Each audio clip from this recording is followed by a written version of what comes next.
What have you found to be some of your biggest challenges from a leadership perspective, or even just life?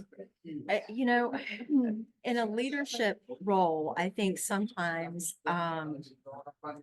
not getting ahead of myself. There have been a lot of times as a leader where I wanted to take on, take it all on and Yes. be, I'm going to make a change and I'm going to make a difference. And I find that a lot of leaders that come into corporate America, especially, in higher leadership positions, as they come in and they want to make their mark, but they come in and I say this because I've been there, done that myself.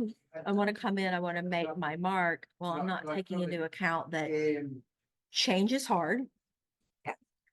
And especially when it's something people have been doing for a very long time, coming in with a little more kinder approach, a little more sensitive approach, and being able to figure out maybe they're not doing everything wrong.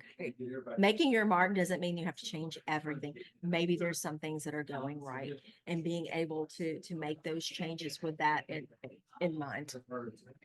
There have been so many times that, just like you say, change is hard. Change is happening at such a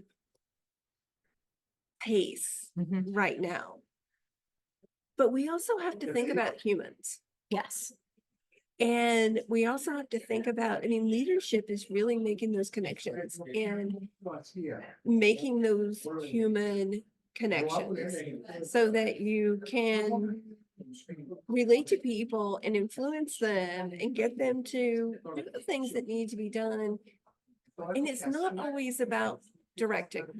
Right. We were talking a little bit about this before, but before we started recording, we were talking about being the difference between a manager, right, and a leader. Sometimes your leaders are not managers. They're the people that quietly influence a group, because the way I look at a leader is that it's someone that you admire, and not from a perspective of they've got all the money that I want. They've got, maybe that too, but they've got that something about them that you're like, I aspire to be like that. And you're willing to go because you have like very similar beliefs, and their passion is your passion, and you aspire to be like them and with them, and you will follow them anywhere. There's a lot of managers out there that people don't want to follow anywhere, not even to the bathroom, or to the coffee bar. There's a big difference, and your leaders can actually be the people that are reporting to you.